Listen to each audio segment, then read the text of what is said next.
Em 7 anos, dobrou a produção mundial de carne. Ela passou para 250 milhões de toneladas anuais. E isso produz um efeito muito complicado sobre o meio ambiente. Quer dizer, exige cada vez mais área, exige cada vez mais água. O consumo de carne hoje é o maior problema ambiental e social do planeta, ainda que a gente não leia dessa forma. Mas esse é o problema número 1 do planeta hoje. Se a gente quiser resolver o problema da camada de ozônio, o problema da fome no planeta, se a gente quiser resolver o problema da distribuição de renda, da concentração de renda, nós temos que trabalhar o consumo da carne, por mais absurdo que isso possa parecer. Em 50 anos, o rebanho bovino no mundo se multiplicou por 5, passou para 6 bilhões de cabeças.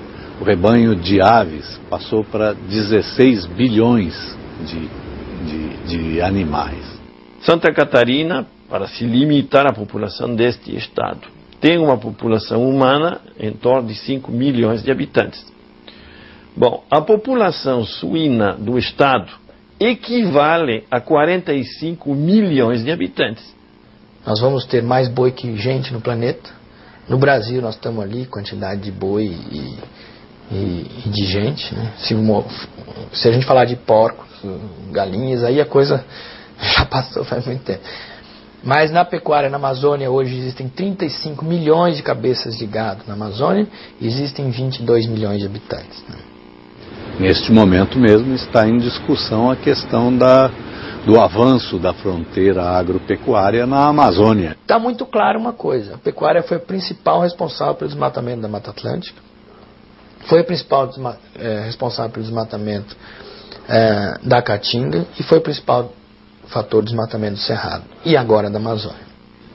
Ainda uma outra consequência é a de infiltração nos lençóis freáticos e nos aquíferos subterrâneos dos medicamentos e dos hormônios que têm sido usados com as criações. Isso está se tornando um problema muito grave.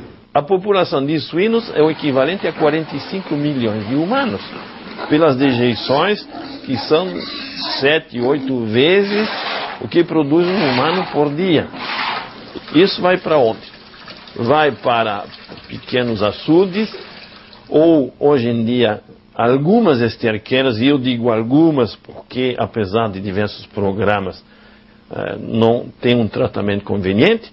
Então vai para recursos hídricos, para diluição, para diversas disposições finais que não são convenientes. Chegam ao mar 100 milhões de toneladas de nutrientes por ano. E isso está provocando uma disseminação descontrolada de algas que no processo de decadência, de degenerescência e no que afundam, elas também têm graves efeitos sobre a biodiversidade. Em Santa Catarina, os rios estão poluídos a mais de 90%. Os últimos rios classe 1 no estado estão disputados por algumas empresas que, depois de instaladas, exigem uma espécie de monopólio da água por causa da qualidade e elas não deixam de poluir. Então a água doce do planeta está sendo comprometida pela pecuária, basicamente. Fora o que o boi, em termos do que ele tem de estrume, né, fora do que ele coloca de dejetos que podem ter bactérias e vírus na água do consumo humano, né? Sem falar e de outros animais, né? Hoje em dia, no mundo inteiro, você tem em torno de 10 mil pessoas que morrem por causa de doenças veiculadas pela água. E produzir 1 quilo de carne de carne de boi exige 15 mil litros de água, segundo o relatório da Unesco para o Fórum Mundial da Água no ano passado. Enquanto isso, para produzir 1 quilo de cereal, se produz com 1.000 e poucos litros de água. Este quadro foi elaborado pela FAO, que é a Organização das Nações Unidas para a Alimentação e Agricultura. A FAO traz que um bode precisa de 8 litros por dia uma galinha de 10 litros por dia, um peru de 20 litros, uma vaca leiteira de 40 litros. Por que isso?